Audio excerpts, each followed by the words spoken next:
Profesor ya, saya tetap panggil profesor. Ya, pasti. Soal kemampuan kita bisa beradu. Ya, itu Gini, Profesor ya, saya mau nanya. Kalau perbedaan antara Pak Prabowo dengan Pak Anies kan 34%. Apakah MK akan menerima enggak? Dan jangan sampai di sini kita onani intelektual. Karena itu saya bilang tadi, MK Nanti mereka akan proses enggak? Menerima enggak? akan dia tolak. Ya kalau tolak ngapain kita diskusi? Dengarkan kalimat berikut saya. Oh iya ya. Oke. Silakan. Silakan. Akan ditolak karena MK merasa dirinya loket. Tempat orang mengadu tuh. Mestinya dia berpikir bahwa dia itu difasilitasi oleh tadi judicial activism. Kan MK itu kan ada syarat-syarat formil. Udah itu udah Kalau persyaratan formil gini tidak bisa bermain di logika falasi. Ini sesuatu yang fakta. ini nggak ada urusan dengan fallacies itu.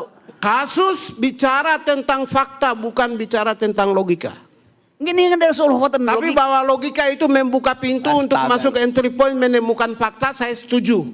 Gini ya, saudara Pigai. Saya setuju. Ya kalau udah setuju ngapain Kalau bantah saya? secara fakta ternyata terbukti aspek formilnya tidak terpenuhi di MK, kemudian tertolak langsung, maka itu strategi. artinya, karena itu saya bilang tadi, MK menempatkan dirinya sekedar sebagai loket, nggak pakai otak, nggak pakai ethics, nggak pakai reasoning. Ya.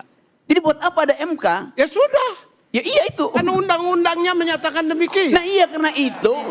Gini. Undang-undangnya menyatakan demikian. Kita sebagai warga negara Ya itu wajib tunduk dan taat kepada aturan-aturan hukum yang mengatur negara ini. Kecuali kalau Anda mau ingin berdiri membangun sebuah negara, kemudian mengelola negara dengan hukum rimba, silakan. Ini negara hukum. Rekstad bukan Mokstat. Ini Rekstad bukan Mokstat. Anda tuh nggak ngerti tentang Mahkamah Konstitusi. Ya, saya paham itu. Semuanya ini sesat pikir, termasuk Bung Rocky. Saya yakin tadi Anda melihat gatal untuk bicara. Saya berikan kesempatan, silakan. Saya terangin dulu sesat pikirnya Pigai itu. Kayak tenang. Benar tadi bahwa right to vote. Tapi nggak berhenti di situ. Mesti ada conditional supaya right to vote itu menghasilkan free competition. Itu dasarnya kan. Free competition hanya disebut free competition kalau ada yang disebut sebagai candidacy yang betul-betul tidak dihalangi atau tidak diistimewakan. Jadi itu sama seperti right to vote, iya betul, tapi kita mesti pilih kucing dalam karung. Bukan kucing dalam karung bolong ya udah kelihatan ada kucing istana di situ. Itu aja udah bias kan. Ada kucing istana di dalam karung. Kita udah tahu. Jadi kemampuan kita untuk membela seseorang hanya karena dia kucing istana mempengaruhi dua kucing yang lain. Saudara Pigai, right to vote-nya di mana? Pertanyaannya bukan right to vote, just voting apa enggak? Right itu ada pada saya, tapi saya tuntut vote saya itu adil apa tidak. Itu dasarnya yang pertama. Yang kedua tadi soal TSF. Mahkamah Konstitusi dirancang sebagai tempat kita berdoa terakhir. Itu poinnya tuh. Karena itu kalau disebut terstruktur, sistematis dan masif, itu untuk menguji kualitasnya bukan kuantitasnya. Kuantitasnya itu ada di dalam pengadilan sebelumnya tuh.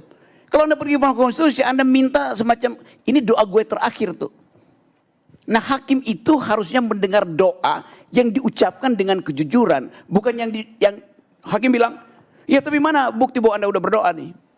Gak penting di situ kan. Itu yang menyebabkan Mahkamah Konstitusi itu nobility-nya itu paling tinggi, paling agung itu.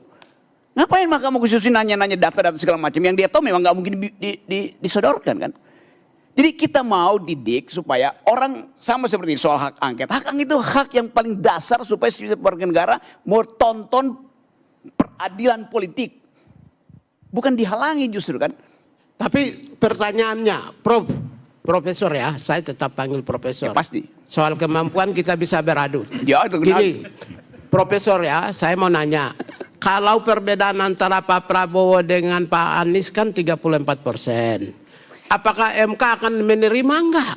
Dan jangan sampai di sini kita onani intelektual. Karena itu saya bilang tadi, MK Nanti mereka akan proses nggak? Menerima nggak? akan dia tolak. Ya kalau tolak ngapain kita diskusi? Dengarkan kalimat berikut saya. Oh iya. Oke. Silakan.